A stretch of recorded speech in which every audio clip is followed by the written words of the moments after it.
In 2017, he was Chief of Trauma at University Medical Center, which is the only level 1 trauma center in Southern Nevada. So as you can imagine, he had his hands full. And since 1 October 2017, he has traveled to different parts of the world at the invitation of different medical conferences, talking about what was learned from that experience. He is an internationally renowned trauma surgeon, researcher, and educator, an administrator in the fields of medicine and medical education, a professor and inaugural chair of the UNLV School of Medicine Department of Surgery, and is also the dean of the UNLV School of Medicine, named by President Martiviano back in September of 2019. He is under Dr. Files' guidance at University Medical Center, which is the main training hospital for the School of Medicine. The center has become a national leader in trauma medicine. Of those who arrive alive at UMC, where they have less than a 1% chance to live, those on the edge of death, 96% of those actually survive. They have a tremendous survival rate there. And they end up being discharged. And Dr. Files established the nation's first acute care surgery fellowship program at UMC. An honors graduate of Union College in Schenectady, New York, Dr. Files graduated with high honors from the Medical School of the University of Santo Tomas in the Philippines. He completed a residency and a fellowship in general surgery at Bronx Lebanon Hospital in New York City, as well as a fellowship in surgical critical care, burns, and trauma at Cook County Hospital in Chicago. And if any of you remember the movie The Fugitive with Harrison Ford and Tommy Lee Jones, that was meant to portray Cook County Hospital. Dr. Files is actually a consultant for that movie. He talked to young Julianne Moore how to act like a trauma surgeon. So you imagine what that experience is like, right? So he has a lot of incredible experiences. And as I mentioned, he was at the center of the medical response to the October 1 shooting. And he's now involved in some high-level preparedness training on a national level. So without any further ado, please welcome Dr. John Files, the Dean of the UNLV School of Medicine.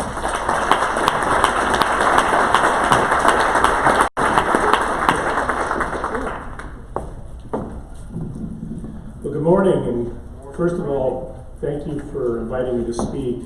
For 24 years I've been caring for injured Nevadans, and at one point or another I probably worked with many of you or with your agencies, and it's just a proud moment for me to be here again today. So I'm going to talk to you a bit about lessons learned, and I've eliminated some of the things that you already know, and I'm going to share with you some of the things that we learned on that evening. This is a credential, which Paul took care of. Thank you, Paul. So I have no disclosures to bring to the and so it's not if, but when there'll be a mass casualty event. And if you look at Nevada, there was the MGM fire, which had the exact same number of injuries and loss of life as the 1 October shooting. It's exactly approximately 50 to 60 dead and about 500 to 600 injured in the MGM fire. And then fast forward 30 years and there's the 1 October shooting. It's not if, it's when there's going to be an event. So the thing is to be prepared. And when I was asked by press, I said, well, we practiced. We had a plan, and we used the plan. And finally, the practice has to be community-wide. And the more partners that come together into this, the better is the integration. That's not to say there's not going to be cracks in the operational end when it actually happens. But you're less likely to have problems the more you practice and the more people understand the principles. So all of you know the Route 91 Harvest Festival is a great music festival for country music. It was what they call the Neon Campout in the middle of the 7-acre site of Las Vegas Strip. So Jason Aldean was performing, 22,000 people out in front of the stage. You see the bright lights of the stage to the right and the left, and then in the distance the Mandalay Bay Hotel Tower. It was about 10:08 when automatic weapons fire started, and 10:21 when it stopped, and during that time 1,100 rounds of ammunition were expended, later found to be 80556 rounds. So these were really high-grade military rounds. And the crowd evacuated the venue on their own with bystander rescue being the primary form of care. So I'm going to show you, I mean, the only way to really discuss this and understand this, I'm going to show you a video that was pulled off the internet about 24 hours after the event, and it's rather disturbing. So I just want to warn you in advance.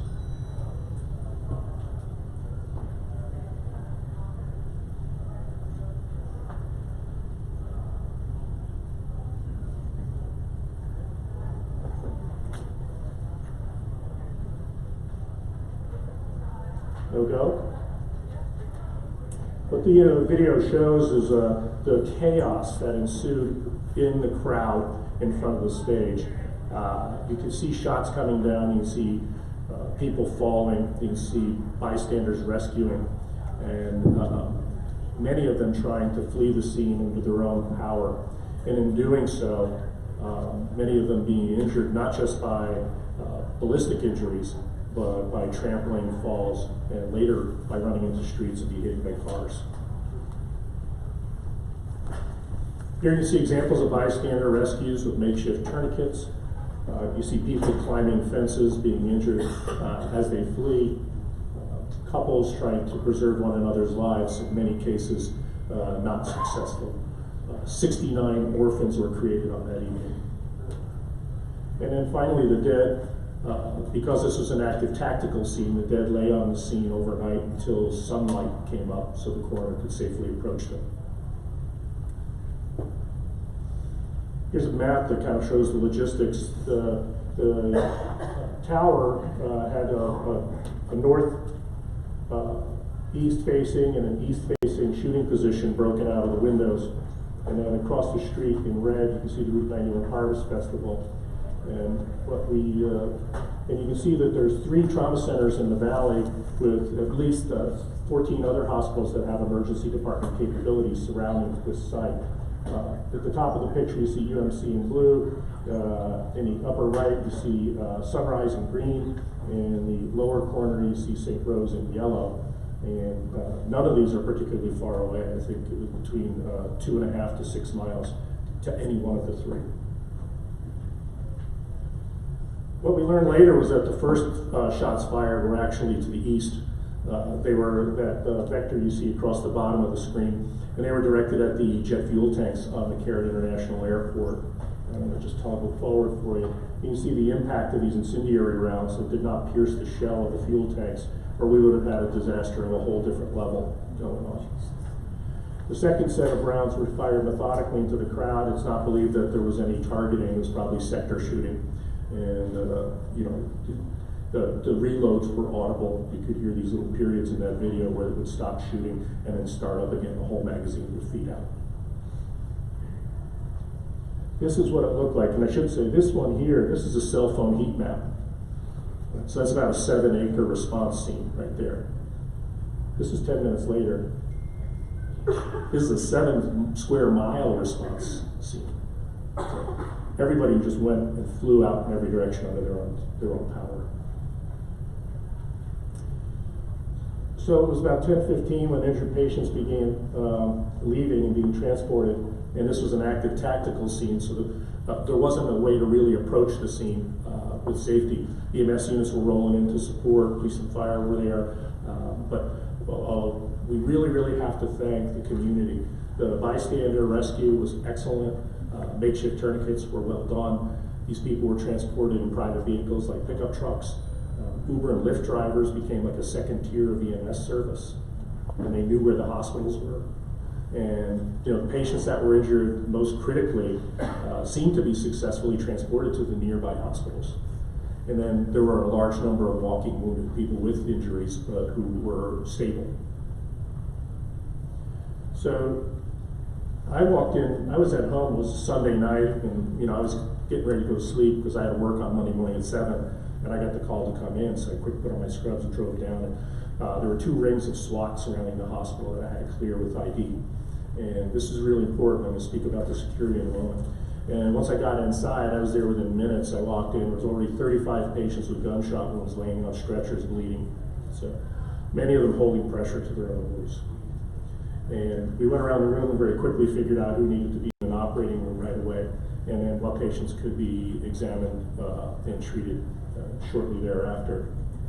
So, you know, it was a really chaotic scene, but when we started to use our internal disaster, our disaster plan, we were able to open up new and novel parts of the hospital to start to set this up well and pretty efficiently.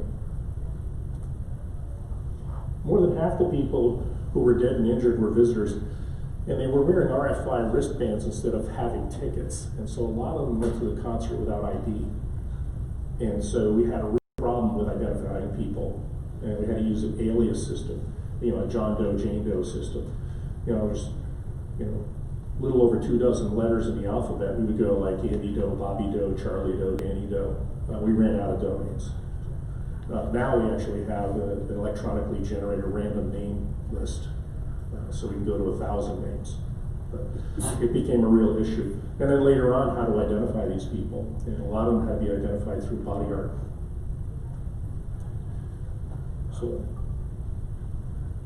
So this is the hospital. These are the hospital assets in the Southern Nevada trauma system. 17 hospitals total, 3 of which are trauma centers and 14 of which have emergency department capabilities. There's a level 1 trauma center on the west side of the highway, level 2 on the east side of the highway, and a level 3 on the south side of the highway. In our system, gunshot wounds are not traditionally, are not under standing medical order transported to the level 3 trauma center. So this was the first time they'd seen them. And incidentally, one of the residents that had graduated from general surgery was taking his first night of trauma call down there. So part of the secret to success was the fact that everybody had a sense, everybody kind of knew, they knew the plan. Everybody did what they knew was the right thing to do.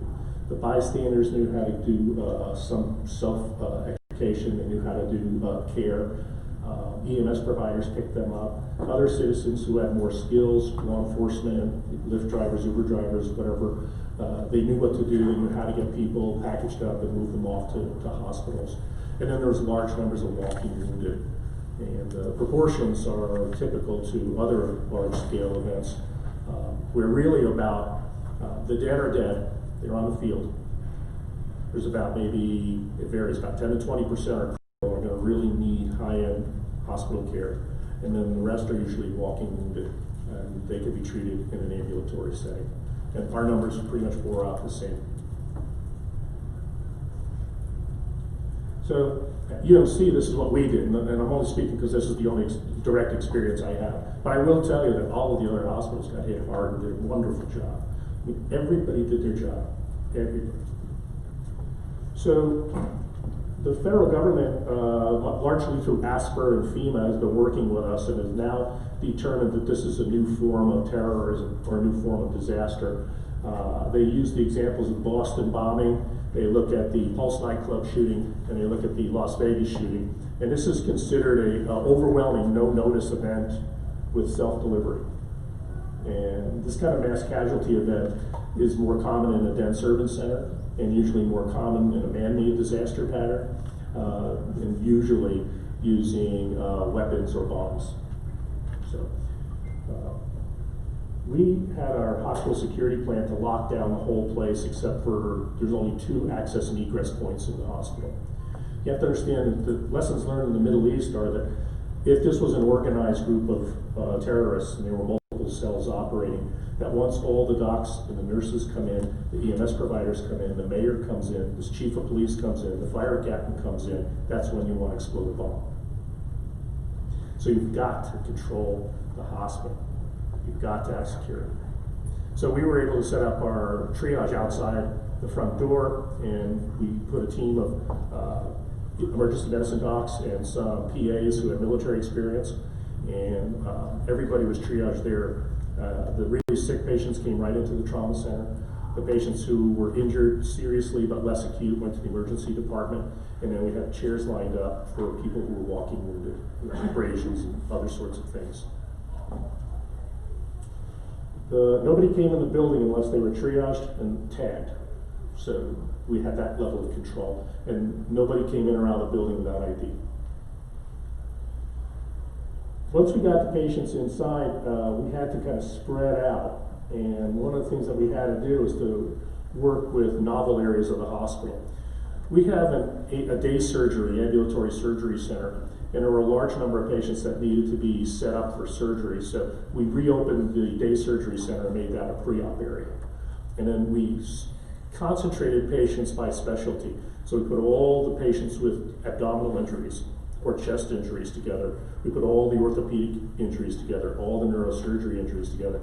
Because when the consultants come in all of these aliases, and there's no location for the patients, they can't find the patients that they need to see if they're spread out all over the hospital. So we were able to get the patients concentrated in one area in that pre-op zone. We had a lot of patients who we treated and stabilized, but who needed to be admitted to the hospital and reevaluated. And we run at 90+% capacity all the time. So we had to open up the anesthesia recovery room, and we opened up a ward with 40 beds. We're able to expand it over there. And if we needed to go further, we would have even done things like to open our cafeteria as a first aid station. So expanding into novel areas, non-traditional areas of the hospital was a real game changer for us, made a big difference. And calling in staff is something I'd like to talk about too, because you face the same thing with your agencies. So we had a phone tree, and you think about it, you get the phone tree going, you dial the number, Mrs. McGillicuddy picks up, Dr. Smith picks up, and you're 30, 40 seconds, 60 seconds on the phone, trying to get them, you have to come in. What are you talking about, Sunday night? No, I'm not kidding you, you have to come in. Yep, 60 seconds to call in 200 people, that's a no-go. So one of the hospitals, St. Rose, had actually had an app, a phone-mounted app that they use for their response teams, and they are actually quite selective about who gets called in. I'll tell you an issue that I had to deal with is that we had a lot of people. We didn't call in anyone who was scheduled to start duty at 7 a.m. The reason is because the ferocity of this attack had convinced me that this was going to be modeled after Paris, that multiple cells would open up, and that we'd be catching this all night long. And if you're in that situation, your hospital or your agency or your group may have to go 12 on, 12 off for 12 days. You've got to be able to staff that deep if something like that happens. I was on a panel with the medical teams from Paris and also from the Ariana Grande bombing in England. And those hospitals and all of the EMS services were jammed up for almost a week. And then finally, be prepared to go the distance. As you can see, we were fortunate that this was a single shooter. But I will tell you that in confusion, the fog of battle here, the mayor showed up to check in and make sure everybody was okay. And someone thought they saw a shooter in a parking lot across the street. So we had to go to active shooter in the middle of all this. So you got to change gears. People have to know what to do, and you need to be fluid in these situations. This I'd like to plug. This is a group. This is the culmination of 2 years of work that we've done with the Assistant Secretary of Preparedness Response, with FEMA, in the cooperation of many of the medical societies, emergency physicians, surgeons, burn surgeons, EMS personnel, and so forth. And this is a drill that's meant to be transportable and portable, that's being created to simulate a medical response to an overwhelming no-notice mass casualty. So this has been modeled. They brought in all the medical teams, the EMS teams, hospital administrators, and so forth, elected officials from Boston, from Orlando, and from Las Vegas, and they've listened and taken notes, and then they've crafted this very, very detailed exercise that they're going to roll out in Anniston, Alabama, at the Noble facility in mid-March. And it's going to include both mannequin and live demonstrated victims that can range from 100 to 200 patients coming in about a 1 hour period. It's really a large-scale event. So we're happy that Clark County and the state of Nevada could contribute to this, and I think it'll be very, very worthwhile. We also have a grant coming in now that you'll hear about later from Dr. Pools looking at the pediatric component.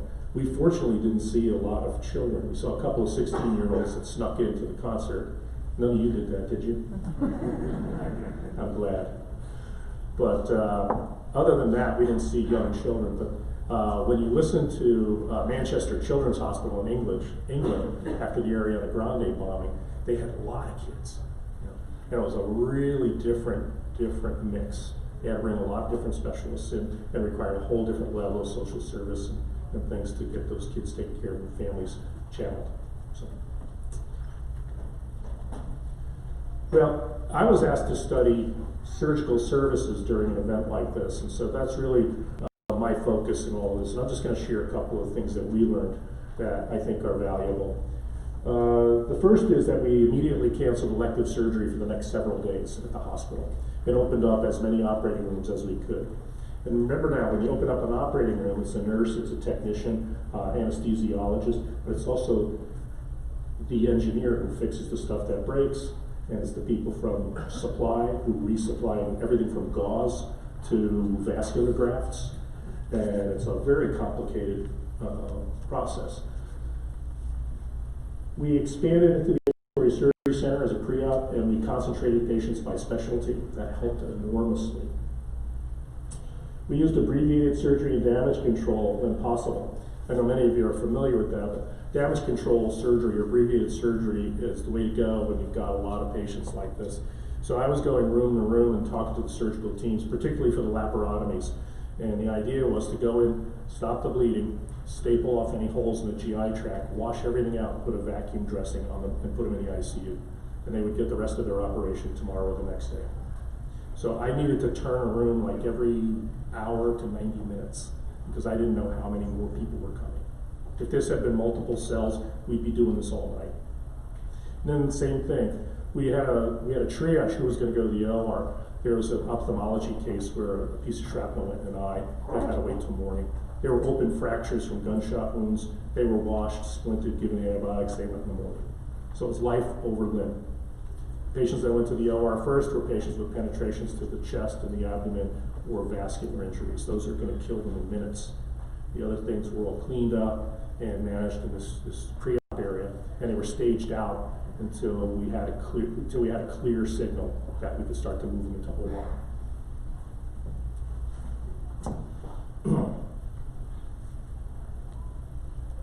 Now, I was concerned about blood use. You know, we have a pretty deep blood bank. Our blood bank can go about 160 units, which is really pretty big, but most hospitals don't do that. Most hospitals really maybe keep 40 to 60 on hand. So I was really concerned we were going to run through our blood supply. So the order of the day for everybody was stop the bleeding, stop the bleeding, stop the bleeding. The faster you stop the bleeding, the less blood you use. And then only use the blood you need. And we were very careful about what's called close ratio resuscitation, where we would give both equal ratios of red cells, plasma, platelets, so that you're essentially reconstituting the whole blood loss with the combination of those separate fragments.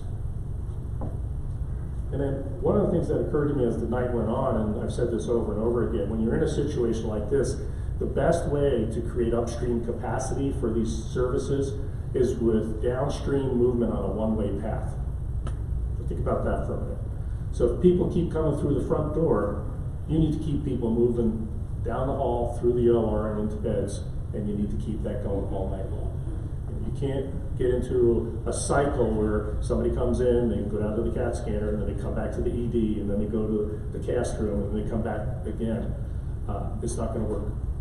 The only way to create new upstream capacity in a situation like this is with rapid downstream movement on a one-way path.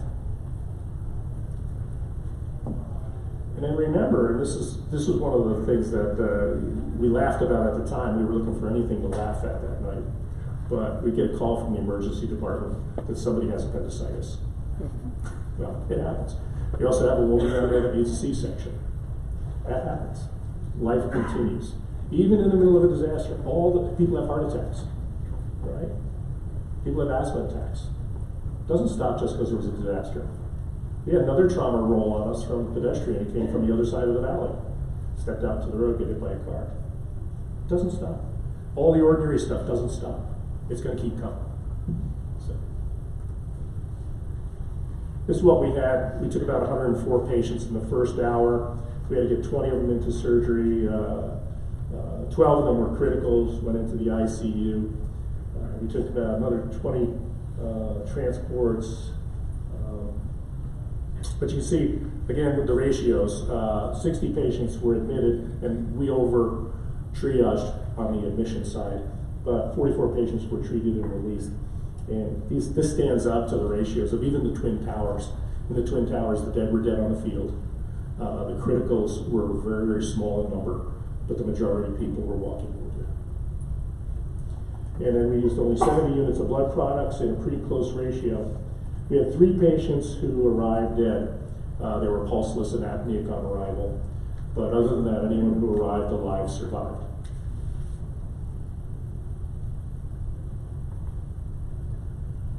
So let's talk about non-trauma center hospitals, because there's a lot of them in this community who did some great work that night. You know, they called in their medical staffs. A lot of the hospitals do largely elective surgical services. They do things, like robot surgeries, and they do gallbladders, and some of them do cancer, and some of them do bariatrics, and they do lots of great stuff. But, this is not their cup of tea. This is not really what they're set up to do. But I gotta tell you, every hospital in town did their job. Every hospital took patients in the ED, got them worked up, found them place, got them taken care of. Even though these patients were complicated, the ones that couldn't be treated there were stabilized and transferred, and we took them. But a lot of them were treated in place. So even these specialist surgeons who hadn't been involved in trauma for a long time came in and did their job. They controlled bleeding, controlled contamination. Good example is that a friend who's an ENT surgeon. He does mostly cancers. He got called in because there was a bullet that went through somebody's neck. He went in and fixed it all up, did a nice job. Another surgeon who's a bariatric surgeon, does weight control surgery, who came in and had to do a trauma laparotomy for somebody with holes in their small bowel. Did a great job. There's stories like this at every single hospital, where the emergency department, the nursing, the surgery, everybody worked together, everybody did their job, and they sheltered the patients in place, and they took care of what they could take care of without transfer. And that's critical. Because the highest tier tends to get overloaded fast. Now, another thing that helped us a great deal, and this is more for the following morning, is that the governor and the hospital association signed an executive order allowing anyone that had privileges credentialed in the valley to go to other hospitals to assist them with other things. So there was an example of somebody who had a bullet fragment in the spine who shouldn't be moved. So that hospital needed a spine surgeon, and between all of us, we were able to send spine surgeons over there, and they took care of them in place. So relaxing that credentialing piece allowed some of that to take place. Now, redistribution has not been discussed a lot, and it's an issue that I keep bringing up to the Assistant Secretary of Preparedness. So the science of disaster says only 10% of the injured are going to require surgery or critical care support. They're critically injured, bad. About 10 to 20%. And the rest tend to be walking wounded. And they can be treated in almost any emergency department that can take care of a fracture, a laceration, or a concussion. But redistributing patients once they arrive at the hospital is a new concept that we really haven't worked on before. We had hospitals call saying, we've got a lot of walk-ins, we're really getting overloaded, can you take it? And we said yes, but we couldn't find transport agencies or transport modes to get them over. So once a patient arrived at a hospital, it's kind of like that's where they're going to be, and they're not going to move again. But there are cities like San Francisco that are concerned about earthquakes, which is a different animal entirely. But they've actually discussed outfitting city buses with litters that clip on and fit on the bus seats, so that they could go in and take 20 or 30 patients who are not badly injured and move them out of the zone in sort of evacuation model, which is the other end of the extreme. So you've got the centralization model where you get too many patients brought into the highest levels, or the evacuation model where you have no care in an earthquake zone because everything's destroyed. Right? But in between, you need to have the redistribution model. There needs to be a way to take 20, 30, 40 patients from a hospital that's being overrun and move it to one of the suburban emergency departments where they can clean up and take care of the rest of those patients. So on one side here is the trauma center and the role of the trauma center, and on the other side is the injury pyramid and in a mass casualty. So we already said fatals are fatal and they're on the field. The criticals have to come in because that's what trauma centers and burn centers do the best. The people with moderate injuries can be initially seen in emergency departments. Many of them might get admitted, but they don't need anything until maybe the next day. But there's a huge number of patients with minor injuries who walk in. And those need to be redistributed to emergency departments with capacity so that the high-level centers can continue to focus on the high acuity patients. And this is really something that I think is going to evolve over the next couple of years. So here's some of the challenges that I identified, things that personally I identified in this unique situation. The first one was that Las Vegas is really an isolated metropolitan area. And I always show this picture. This is a picture from NASA taken at night of Las Vegas. And once you get to the city limits, it's black because there's nothing out there. And there's nothing until you get to Los Angeles or Phoenix or Salt Lake, essentially. If you're looking for big time help, we're on an island here. And so we got to be ready to go start to finish, understanding that even if we brought help, it wouldn't get here for 4 to 6 hours. So big part of our planning, big part of our resourcing to respond to these sorts of things. The next one is, in the fog of battle, the accuracy of radio communications has always been a question. And multiple channels, multiple agencies, multiple reports, some accurate, some less accurate, create confusion. More training or a more united IT platform for communication during disasters would be a welcome improvement. And so we experienced this where I was standing in the emergency department with the CEO, and on the radio we heard that we were closed. It's closed, I got 35 patients here. So you get on the radio, I don't know who's talking on the radio, but we're more than open. We got the doors wide open. And so you've got to correct these sorts of misinformation as they're given out. The other thing was they were calling more units to the scene when most of the people had walked off the scene. So in the fog of battle, and this is true to everyone, everywhere, every time, communications are difficult. And there's an opportunity for us to develop a more robust IT platform to actually do that. Redistribution I talked about, try to level load hospitals. We had every single hospital in the valley reported some patients because some of the patients were able to find their cars and drive to the northwest or drive out west. And they went to other hospitals. But those hospitals had lots of capacity. Could have sent each of them another dozen patients from one of the 3 trauma centers. That would have helped the trauma centers. Other things, one was managing the media. I'm going to say a word about that. I had no idea. I had no idea what that was going to be like, and it was crushing. And finally, managing the community response, and I had no idea. I had no idea how strong the community response was. Just because they weren't at the concert, just because they weren't injured, doesn't mean they weren't hurt. In fact, a lot of them were hurt very deeply. When the sun came up, I looked across the street and there was a village forming of people who they wanted to do anything. Donate blood, push gurneys, mop the floor, hand out trays. They wanted to get involved. The community was hurt. It needed a way to heal itself. And so the hospital was the focal point, and the EMS agencies and the fire and the police department, these were the focal points for people to try to find some involvement therapy for themselves. And if you're all busy taking care of your day-to-day work, it's really hard to take 2 or 3 or 4 or 5 people off the job to go out and handle this, unless you've planned it. So here's some media advice.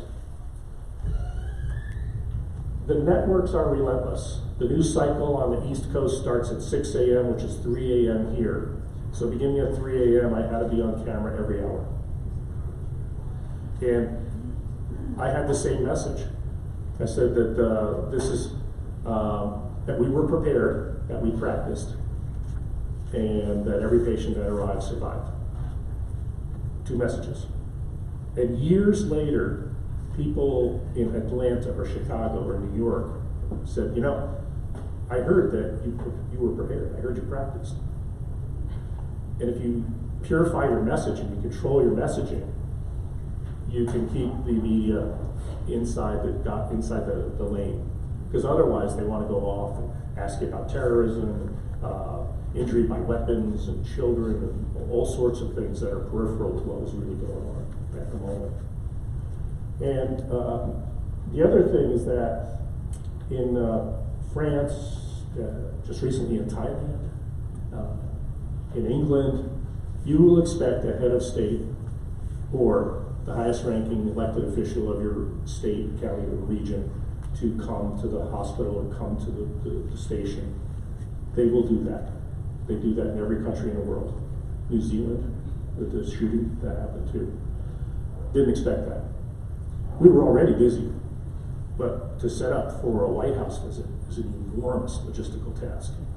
And if you don't have a dozen people to pull off and put in charge of that, you know, it's more than you can handle.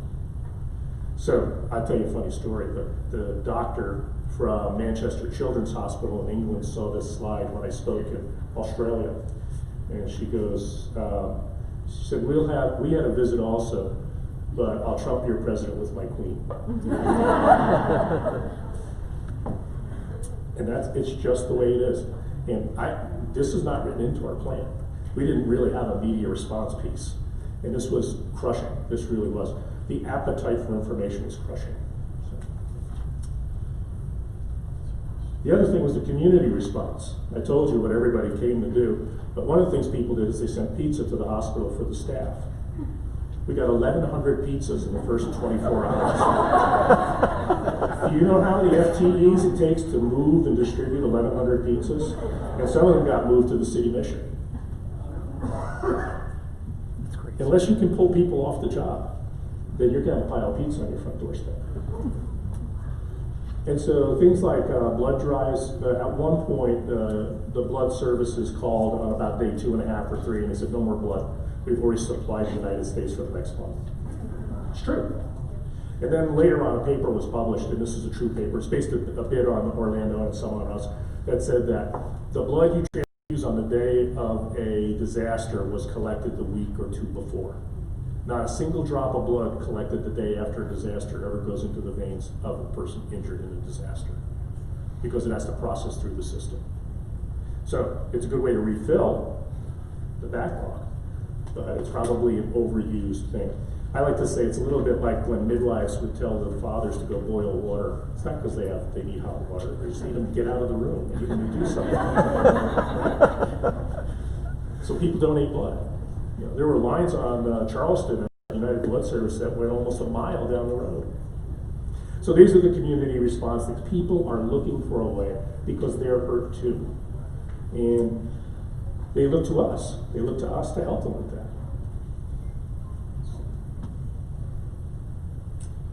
And so here, I published an article a couple months ago. It was the 2nd anniversary. And I had a patient in the ICU that needed a tracheostomy and a feeding tube because of some very, very bad facial injuries. And so I asked the residents, I said, so what's the backstory on this patient? And it turns out that the patient was present at the concert and watched a friend of hers on the right side and the left side shot dead. And has been suffering PTSD. Tried to end her life by shooting herself in the head. And here it is on the 2nd anniversary, I'm in the operating room doing a tracheostomy and a feeding tube. And so it's the wounds you can't see that are the hardest. So realize that this changes everything. Start counseling immediately. Even the people that go, no, I'm good. Those are the ones I found were the most screwed up. Right? Everybody has to get some counseling. Everyone has to have a talk. Spread resilience. You know, that's part of our job, because people look to us as medical professionals and response people. Spread resilience, confidence, and hope, even though you may be running low on it. It's your job. And, know that after you've seen the worst that man can do, it'll bring out the best in mankind. People respond in the most kind ways. And then keep an eye on, we are our brother's keepers. Keep an eye on those who have the wounds that we can't see. Make sure they're okay. So I'm going to end with this summary slide.